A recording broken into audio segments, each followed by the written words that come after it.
अऊज़ु बिल्लाहि मिनश शैतानिर रजीम। बिस्मिल्लाहिर रहमानिर रहीम।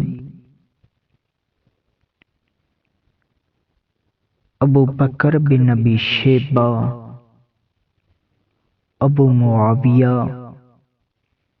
वकील, अअमश, अबू सालेह, अबू हुरैरा रज़ियल्लाहु ताला अन्हा से रिवायत है कि रसूलुल्लाह सल्लल्लाहु अलैहि वसल्लम ने फरमाया, तुम जन्नत में दाखिल नहीं होगे जब तक कि ईमान नहीं लाओगे और पूरे मोमिन नहीं बनोगे, जब तक कि आपस में मोहब्बत नहीं करोगे। क्या मैं तुम्हें वो चीज़ न बताऊं, जब तुम इस पर अमल करोगे तो आपस में मोहब्बत करने लग जाओगे। वो ये है कि आपस में हर एक आदमी को सलाम किया करो। बिस्मिल्लाहिर्रहमानिर्रहीम।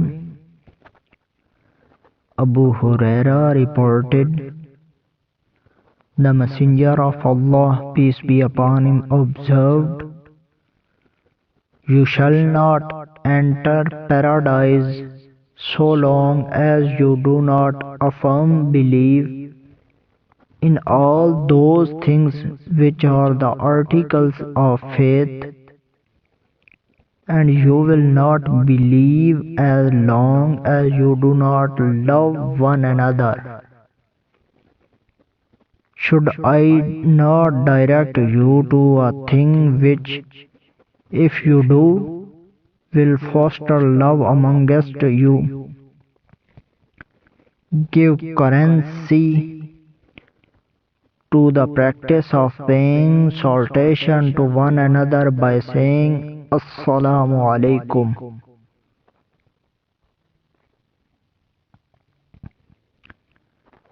ज़हीर बिन हर्ब, जरीर, अअमश से इसी सनद के साथ ये रिवायत नकल की गई है, जिसमें रसूलुल्लाह सल्लल्लाहु अलैहि वसल्लम ने फरमाया, कसम है इस ज़ात की जिसके कब्ज़ा में मेरी जान है कि तुम जन्नत में दाखिल नहीं होगे जब तक कि ईमान नहीं लाओगे।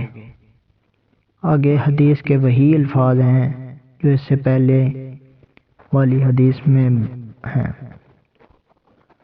ज़हीर बिन हरब said, Jarir reported on the authority of Amash with this chain of transmitters that the Messenger of Allah, peace be upon him, observed,